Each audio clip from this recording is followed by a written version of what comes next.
tinggal antum sabar sampai garis finish enggak? Banyak orang berdoa baru pertengahan sudah berhenti dengan alasan Allah belum kasih. Allah mau lihat ini orang benar nggak, serius nggak?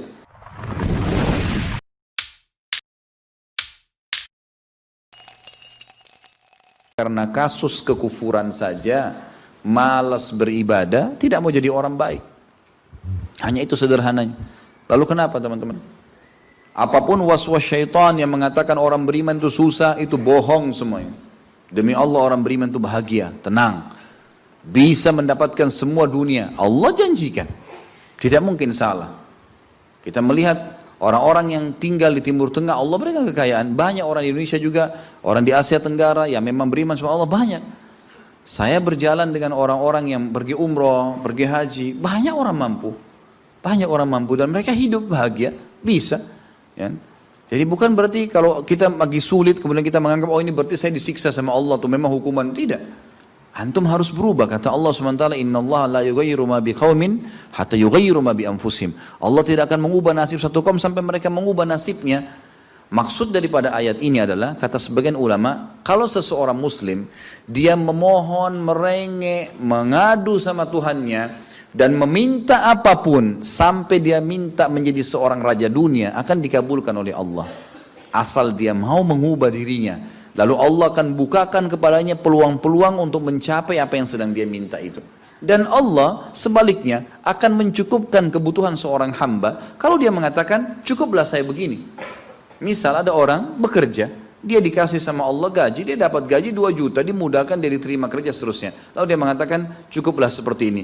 Keluarga saya biayai 1,5 juta, sudah cukup, alhamdulillah. Udah, nggak masalah. Allah cukupkan dia dengan itu. Tapi kalau ada orang tamak dengan rahmat Allah, enggak, saya mau begini, saya mau begitu, saya mau berusaha, lalu merengek minta kepada Allah, Allah akan kasih, tapi prosesnya ada. Karena kita di dunia ada proses. Makanya Umar bin Abdul Aziz rahimahullah mengatakan, sungguh saya ini memiliki pribadi yang tumuh. Tumuh itu orang yang selalu antusias mendapatkan yang terbaik. Beliau waktu jadi masyarakat biasa, beliau minta kepada Allah agar menjadi gubernur Madinah. Dan beliau mengatakan terus saya menggencot doa itu setiap malam sampai Allah kabulkan saya jadi gubernur Madinah. Gitu kan. Kemudian setelah itu saya memiliki antusias yang lebih besar untuk menjadi khalifah. Dan terus saya berdoa sampai Allah nobatkan jadi khalifah. Padahal Umar bin Abdul Aziz tidak bisa jadi khalifah pada saat itu kalau sesuai dengan jalur keturunan. Semestinya ada orang lain. Dia memang keturunan Bani Umayyah, tapi bukan dia semestinya pada saat itu menggantikan khalifah. Tapi subhanallah sebelum meninggal khalifah sebelumnya menulis surat bahwasanya yang datang setelah saya adalah Umar bin Abdul Aziz, padahal bukan dia. Makanya setelah Umar bin Abdul Aziz meninggal kembali kepada keturunan raja yang pertama. Tapi Allah selipkan dia menjadi khalifah di situ. Dan dia mengatakan saya mendapatkan semua apa yang saya inginkan dengan tumuh saya, dengan antusias saya yang besar, dan saya mohon kepada Tuhan saya sampai Allah kasih. Jadi Allah kasih teman-teman sekalian. Tapi bagaimana kedekatan antum kepada Allah subhanahu wa ta'ala? Bagaimana kita merengeknya dengan Allah? Bagaimana kita memohonnya dengan Allah? Tidak ada yang mustahil.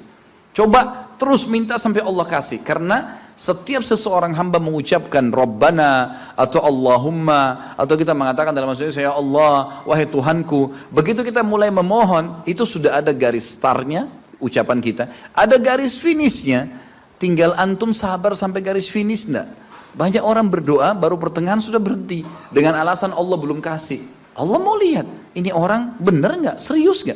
Sama rasionalnya gini, kalau kita kuliah, begitu kita sudah daftar kuliah, sudah ada kan prediksi kita 4 tahun tamat S1 kan? Oh iya, semester 1, semester 2, semester 3, sampai semester 8 misalnya. Ini yang saya tahu pada saat kami S1 di Madinah begitu ya. 1 tahun 2 semester, 1, 2. Tahun kedua 2, 3 dan 4 sampai semester 8 selesai S1. Baik, kita begitu daftar pertama sudah tahu saya akan kuliah 4 tahun nih. Kalau saya lulus selama 4 tahun saya akan lulus menjadi S1. Kita sudah tahu kan. Kalau ada orang baru tingkat 2 sudah berhenti kuliah, dia sendiri berhenti. Itu sama rasionalnya orang kalau berdoa tuh. Kalau merengek sama Allah, sabar sampai titik klimaksnya, kita akan dapat ijazahnya, kita akan dapat apa yang kita inginkan, gitu kan? Tapi kalau orang terburu-buru, tergesa-gesa, dia tidak dapat. Jadi selalu tamak terhadap rahmat Allah. Dan itu bagian daripada ibadah. Allah SWT menyuruh kita tamak dengan rahmatnya. Ya. Kita disuruh berdoa dengan khaufan wa tama'a. Khauf, takut dengan azabnya Allah, jangan masuk neraka, dan tamak terhadap rahmat Allah. Minta terus agar Allah SWT memberikan kepada kita rahmat yang luas, ditambah, diberikan karunia, antusias teman-teman sekalian. Orang mukmin itu selalu optimis. Tidak ada kata-kata pesimis, tidak ada kata-kata putus asa, nggak ada kata-kata dendam. Berlalu, qaddarallah ma syaa fa'al. Allah sudah takdirkan dan sudah terjadi. Kata Nabi SAW, kalau terjadi sesuatu pada kalian, katakan Allah sudah takdirkan, sudah terjadi. Buka lembaran baru, jalan sekarang, gitu kan? Sampai kata Nabi SAW yang memotivasi kita, kalau di tangan seseorang di antara kalian sebuah bibit, dan dia tahu, bibit pohon, dan dia tahu besok kiamat, tetap dia tancapkan, tetap dia tancapkan. Sebagian ulama salaf dulu, mereka menanam pohon-pohon teman-teman sekalian, pohon-pohon yang umurnya lama, seperti kelapa, ya. Tapi di sana mungkin mereka menanam pada saat itu kurma lama tumbuhnya, gitu kan. Mereka tanam, sampai pada saat itu ada beberapa sahabat menanam pohon-pohon kurma yang masih kecil. Mereka di umur pada saat itu sampai alis mereka sudah putih dan turun menutupi matanya, saking tuanya, 80-90 tahun. Ditanya oleh murid-muridnya, kenapa anda masih menanam seperti ini, di umur seperti ini, gitu kan? Kata dia, Allah akan memberikan saya pahala di setiap gerak-gerik saya, termasuk ini. Bagaimana dia antusiasnya? Artinya ada hadis Nabi yang mengatakan tidak ada seseorang yang menanamkan sebuah pohon, kemudian ada burung yang hinggap di situ, atau manusia ya, yang hinggap bernaung, atau mungkin hewan-hewan, ulat atau apa saja yang memakan daunnya atau buahnya, kecuali jadi pahala buat dia. Jadi selalu ada motivasi untuk menjadi orang yang terbaik, ya. Makanya juga dalam masalah surga begitu. Kata Nabi SAW, kalau kalian minta surga Firdaus, surga yang tertinggi. Jangan bilang amal saya nggak cukup, enggak. Tamak dengan rahmat Allah, minta yang terbaik teman-teman sekalian. Kita tidak akan berubah kecuali, Allah tidak akan berubah kecuali kita berubah dulu. Kita yang mengubah menjadi lebih baik. Ya, ini poin yang harus digarisbawahi, ini sebuah kaidah hidup, ya. Sehingga kita harus selalu optimis, dan begitulah keadaan orang-orang beriman. Allah. Bolehkah berdoa tidak sambil mengangkat tangan seperti sedang berjalan, sedang mengendarai? Boleh. Nabi SAW seringkali berdoa mengangkat tangan atau tidak mengangkat tangan, terjadi, kan gitu. Misal antum tiba-tiba melihat ada mobil tabrakan, antum bilang, ya Allah mudah-mudahan tidak terjadi pada saya. Tidak perlu angkat tangan, kan gitu. Memang keadaannya begitu. Kalau emang antum mau angkat tangan pun tidak ada masalah, dua-duanya ada perintah dari Nabi SAW. Apakah mengusap muka setelah sholat dan berdoa pernah Rasulullah SAW kerjakan? Apa termasuk bid'ah? Belum pernah ada riwayat yang menjelaskan masalah itu. Mengusap wajah dengan telapak tangan, itu belum pernah ada contoh dari Nabi SAW. Nah, karena ini yang perlu kita jelaskan. Masuk dalam bid'ah kalau mengusap wajah, karena dia rangkaian daripada ibadah yang ditambah. Doa Nabi SAW tidak pernah mengusap wajah, kita mengusap wajahnya. Maka bisa ulama mengatakan masuk, karena kita menambah ibadah yang Nabi SAW sudah lakukan. Apakah tersentuh rambut istri dapat membatalkan wudhu? Enggak, kecuali antum syahwat, lain, kan gitu. Ini sudah pernah saya jelaskan, kan.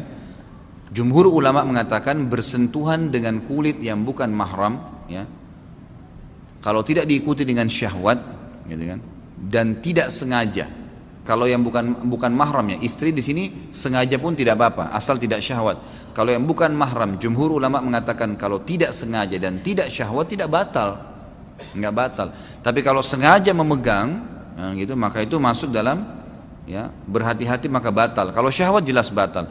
Dengan istri menyentuh sengaja atau tidak sengaja nggak batal kecuali dengan syahwat.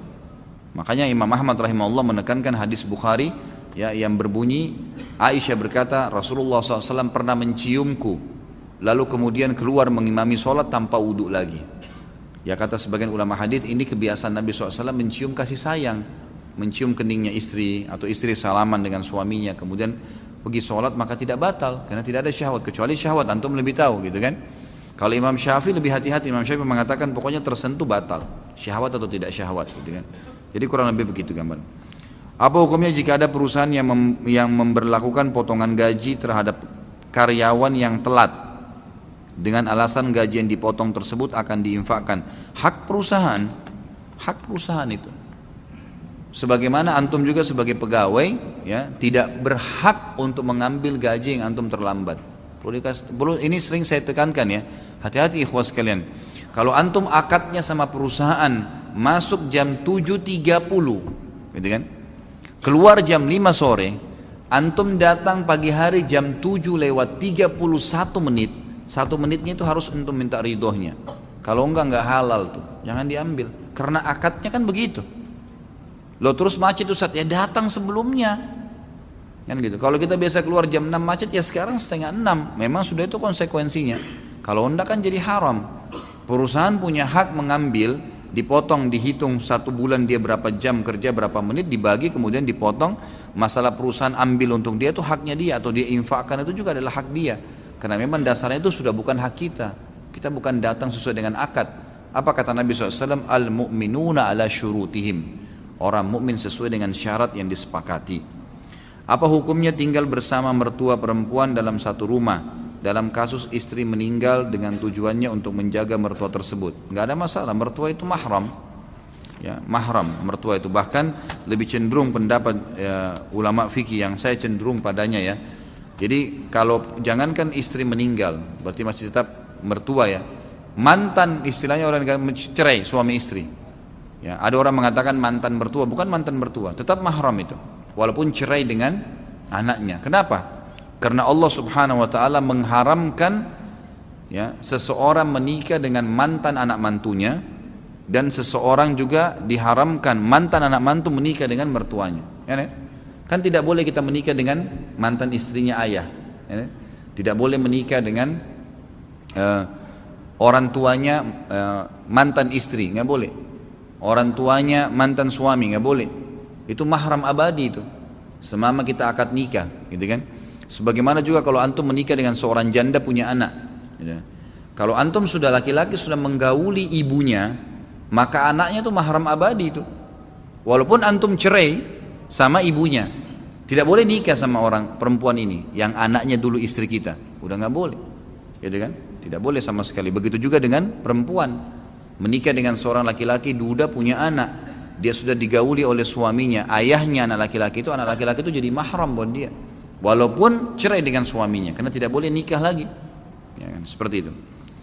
Tadi dijelaskan bahwa dulu pada zaman Rasulullah SAW beliau harus pergi ke padang pasir dan keluar rumah untuk membuang hajat. Bagaimana kaitan dengan adanya doa masuk kamar mandi, sedangkan waktu itu belum ada kamar mandi atau toilet? Jadi apa, semua sifatnya insidental, ya.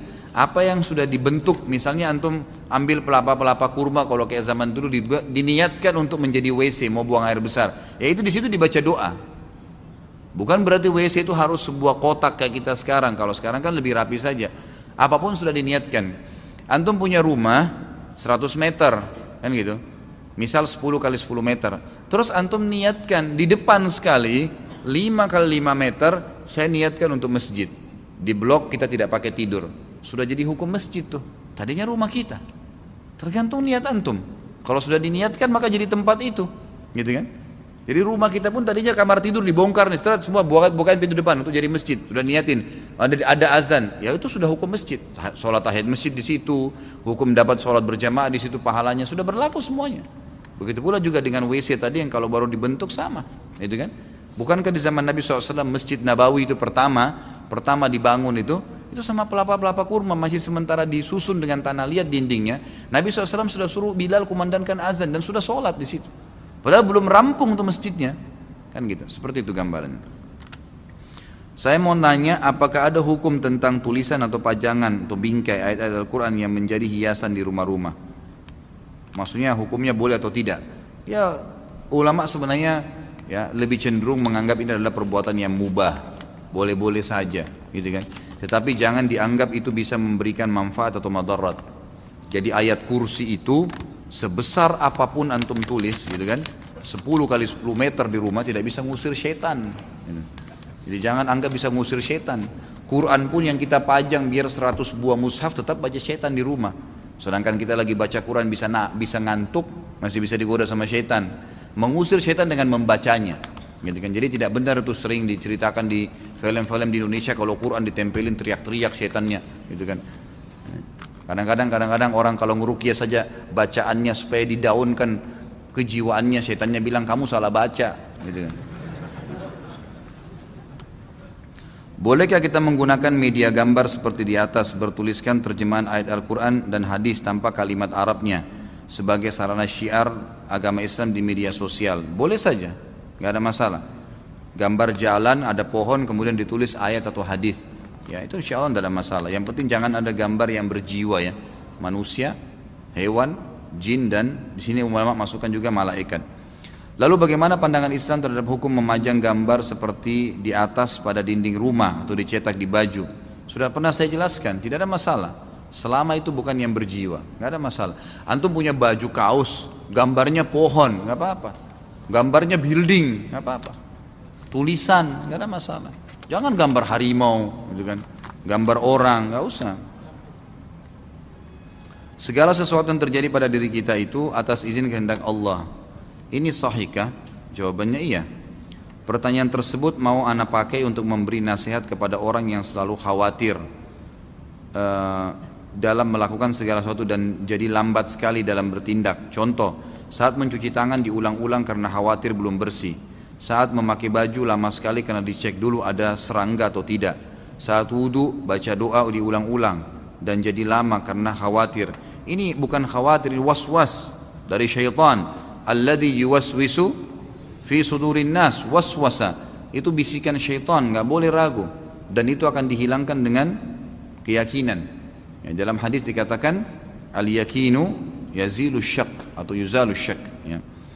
Al-yakinu yazilu syak. Kalau tidak salah begitulah fatihah Nabi SAW. Saya tahunya kurang lebih seperti itu ya. Jadi keyakinan akan menghilangkan keraguan-raguan. Jadi keraguan itu harus dilawan dari syaitan, nggak boleh. Ya, nggak usah was-was. Kita memang disunnahkan kalau mau tidur mengebas selimut, iya. Memakai baju ragu ada serangga dikebas sekali pakai Bismillah, gitu kan?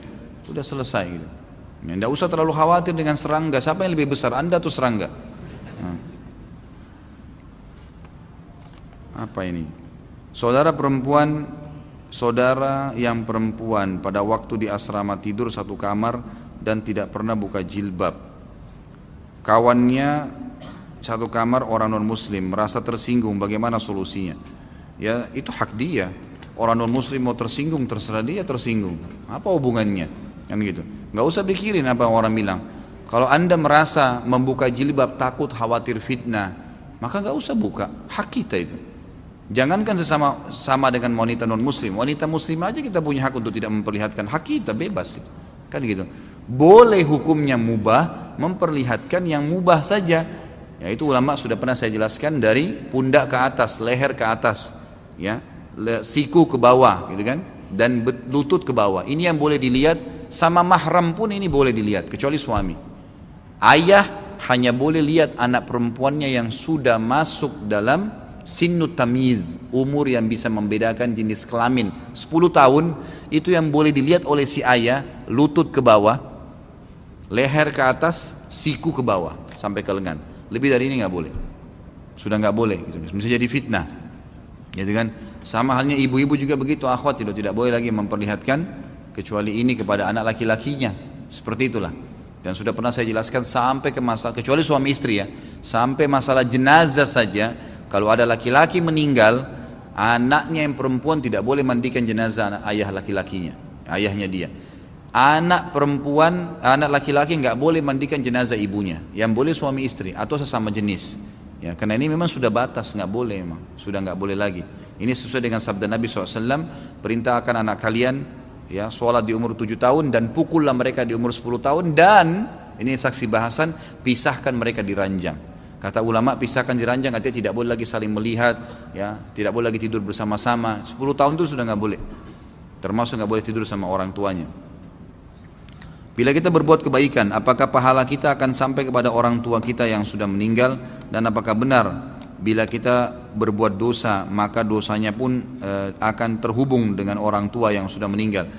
Jadi itu masalah berhubung perbuatan kita dengan orang meninggal atau tidak, tergantung apakah dia penyebab kita melakukan atau tidak.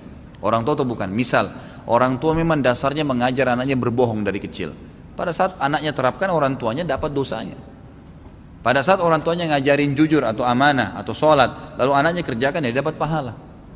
Tapi kalau orang tuanya nggak punya andil sama sekali, anaknya jadi baik, ya tidak ada hubungannya sama orang tuanya. Tidak ada andil di situ. Makanya kan sering kita tekankan dalam masalah pendidikan anak, ya usahakan anda sebagai orang tua punya andil di situ. Jangan terus andalin orang lain, didik mereka gitu kan. Ajarin doa tidur, ajarin doa bangun tidur, itu yang mesti kita lakukan.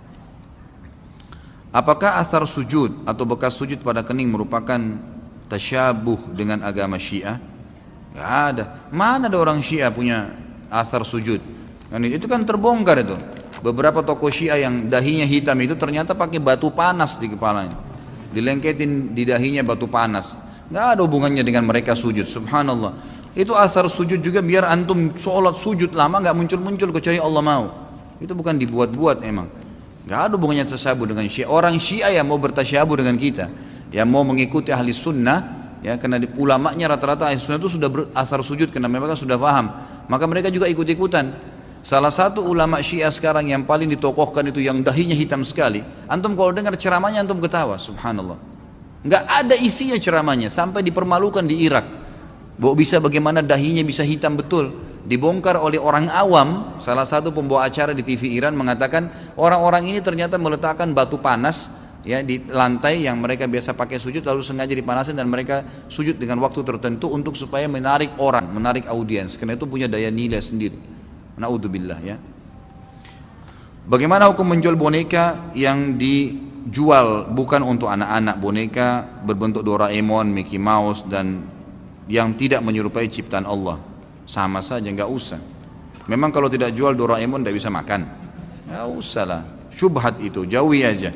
Ya kalau untuk anak-anak mungkin masih boleh, kalau enggak, apalagi Doraemon itu apa? Ada ceritanya, bohong itu, cerita bohong. Dan kita makin sebarin lagi kebohongan itu, subhanallah. Dari perutnya bisa keluar ini, bisa keluar itu. Anak-anak menghayal nanti begitu. Bohong semua, ngapain? Gak ada manfaatnya. Mickey Mouse, tikus, ngapain kita sebarin berita tikus? Mendingan antum ceritain tentang Abu Bakar, tentang Aisyah, tentang sahabat pejuang-pejuang Islam. Daripada Mickey Mouse, apa segala, gak ada manfaatnya sama sekali. Itu Batman, Spiderman, semua khayalan. Ada orangnya, mana? Gak ada. Bohong semua, dibuat mengkhayalan, tidak masuk di akal gitu. Itu permainan orang-orang Yahudi semua. Tinggalin itu, nggak ada gunanya. Jual yang halal akhi, banyak sekali ya Allah, pintu rezeki banyak. Buka yang halal.